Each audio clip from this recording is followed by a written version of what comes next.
Ah. Fanga alafia, ashe, ashe, ashe. So no matter what I sing, ashe, ashe. Right? So that's your part. Ashe, ashe. All right, let's try it again. Fanga alafia, ashe, ashe. Fanga alafia, ashe, ashe. Ashe, ashe. Okay, so fanga, that means welcome. All right? So that's kind of a weird thing because this is your house. I'm welcoming you to your house. So my name, they call me Baba Teddy. So my teacher, my main teacher, who is from Ghana and whose family is from Nigeria, his name is Baba Teddy Ogumalade. And so Baba Teddy, when he died, the Brazilian candombles named me, because my name was Ted, they named me Baba Teddy, but they called me Baby Baba. So this is my first teacher in the African religions. This is Baba Tunde. Baba Tunde means the father returned. So when he was born, he was considered the reincarnation of his grandfather, who was a very famous religious figure in Nigeria from Ile-Ife, whose name was Baba Tunde, who was also a reincarnation of his father. So the idea was that we are like all reincarnations of our father, and he taught me that song. So pretty much any camp you go to, anywhere that sings any kind of African music or whatever, will have a cajon, and all the kids will sing fanga. It's a well-known song if you're a Boy Scout or a Girl Scout. So this is Baba Tunde. And can I have the next slide, please, Jim? And this is also a Baba. Does anybody know who that is? So today, in New Orleans, there's probably a dozen churches celebrating this man's life. For the last week, parade after parade after parade to honor Baba Max. Anybody know Baba Max? Baba Max is Dr. John. So I met Dr. John, or Baba Max, through Baba Tunde with Big Chief Bill and Donald Williams, who are also Babas. And we're hanging out at St. Joseph's Day in New Orleans, which is the third most important day after St. John's Day, which is next week, and Mardi Gras, Fat Tuesday, which he's famous for. And he was about to go on stage. And we started talking about our fathers and about how abusive our fathers were. And so it was like 5 men sitting around talking about who had the worst father. And so I'm not talking because I don't really want to talk about my father. And finally, Baba Max says, "What's your story?" And I said, "You don't want to know my story." He says, "Well, now that you said you don't want to know my story, I want to know your story." And I said, I don't talk about my father because he raped me with a broom handle. Yeah, it got really quiet, just like this.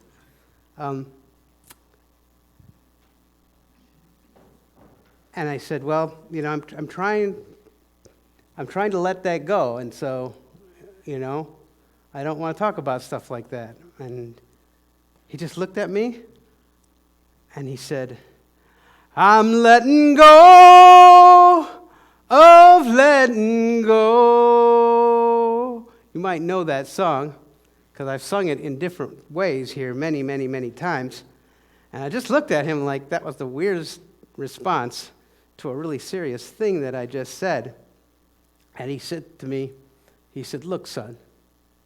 He said, "I can call you son because you're 100 years younger than I am." He said,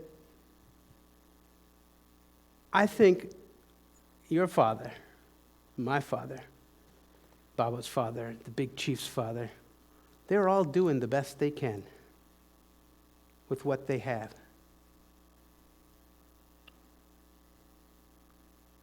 I didn't know what he meant until I had my own children. When my son was born, I realized, first of all, that I didn't know anything about love. Nothing. I was doing the best I can, using the best metaphor I had for what that was at that time. But when my son was born, it was a totally different thing. And there was no baggage, there was no expectations, there was nothing. Before he was even born, I loved him completely. And at that point, I realized that I realized many things. One is that I realized I was mad at my mother for not protecting me against my father. And then soon after that, I realized that she was just doing the best she could with what she had. And the weirdest realization of all was that when my second son was born, I realized that I didn't know anything about love at all.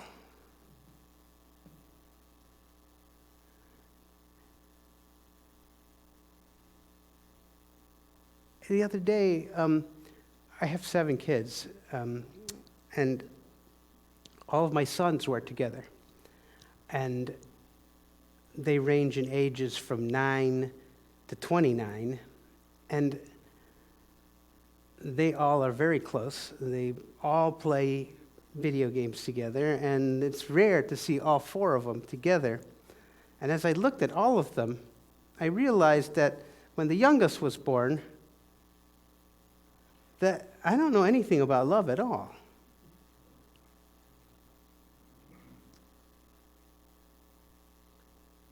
I know this is weird, but my dad thought he was trying to save me from being gay. That was his idea of love.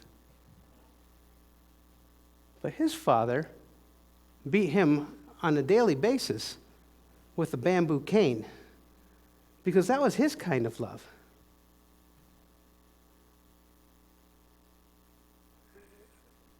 Sometimes other people's bests are not within our control.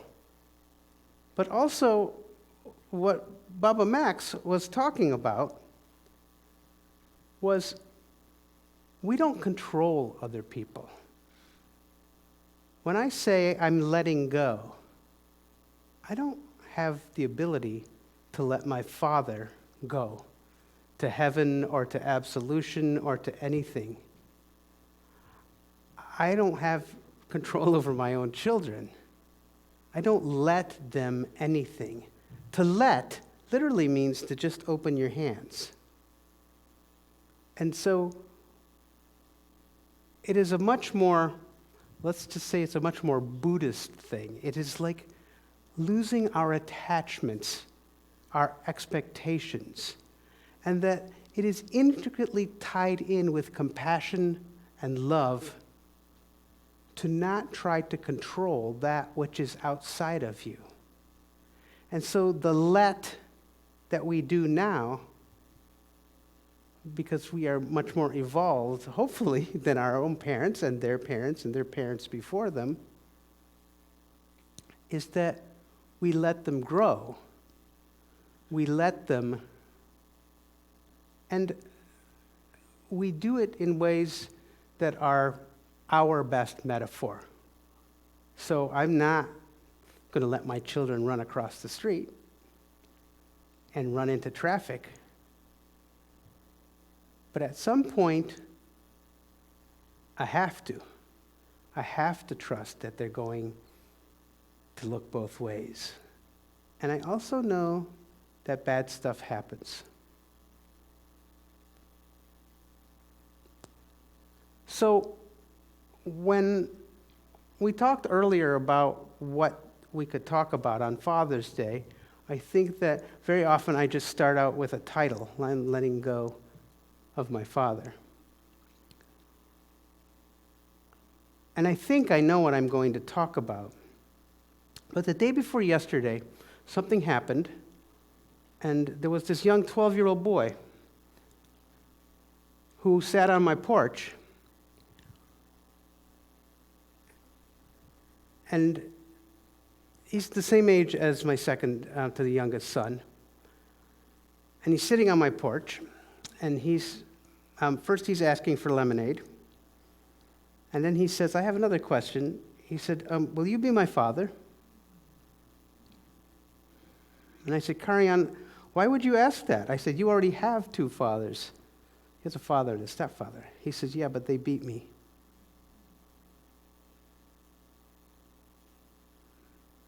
And I said, my father beat me too. He said, yeah, will you be my father? And I said, tell me why. And he said, you're the only one that understands that it's okay for me to be gay. 10 minutes later, the police are at the end of my block. And they are breaking up a fight. And the two men who are in a fight, they break up the fight, and they're fighting with baseball bats and sticks, right? And they'd let those guys go into their house to cool off. And as that's breaking up, the cops are coming away, and Karyan, 12-year-old boy, is being teased by his cousin for being gay. He chases his cousin, who's teasing him and bullying him, and he takes a stick, literally a stick this big, and he throws it at his cousin as the cop is chasing him. And he falls, and suddenly there are 7 cops on top of him, and he's struggling for his life. And all the people who were watching the fight are now surrounding the cops, screaming, he's only 12, he's only 12. Cops arrested a 12-year-old boy for throwing a stick at his cousin. Karyan's black. The 2 men who are fighting, who sell crystal meth, who were beating each other with sticks and baseball bats, were allowed to go inside to cool off. No arrests. They arrested a 12-year-old boy and took him away. There were 8 cop cars and 15 cops. 10 minutes before this little boy said, will you be my father?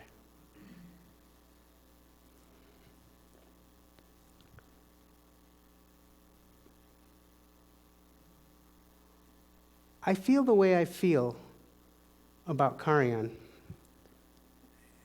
It's the way I feel about my own children.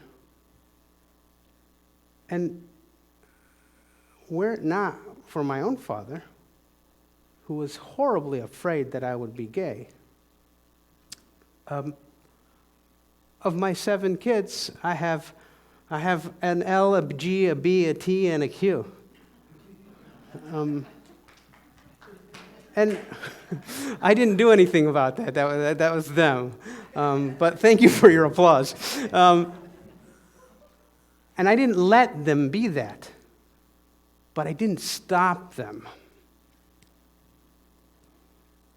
I wrote an article on my Facebook page. You can see it. And I published it yesterday at 7 o'clock. 7 o'clock at night.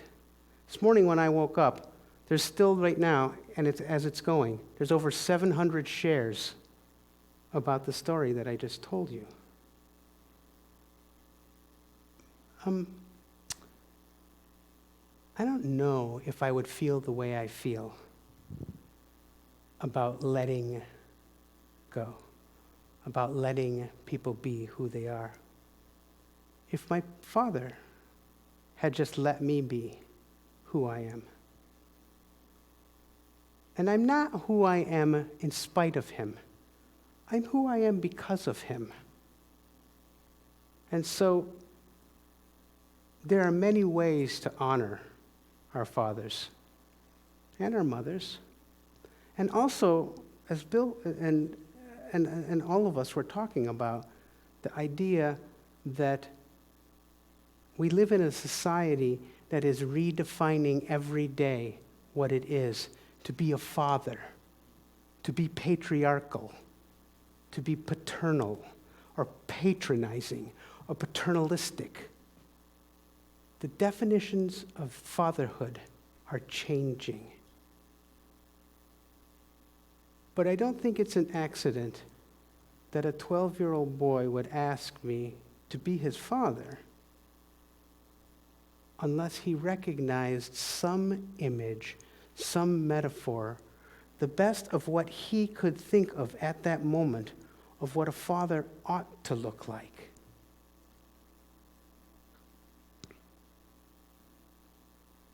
And right now, the best metaphor that I have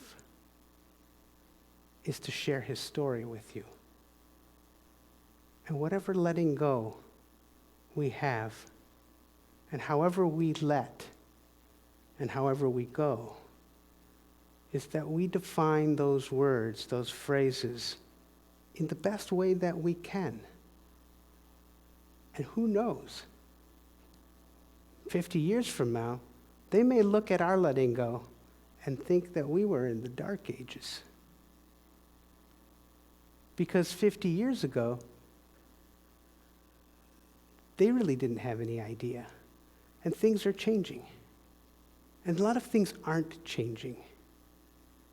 And so, as a father, in this day and age, in my neighborhood, where so many fathers aren't present, being a father might be defending children who can't defend themselves simply by telling the world their story.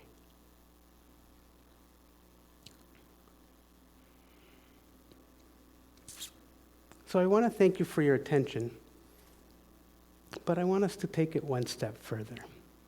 And so if you would close your eyes,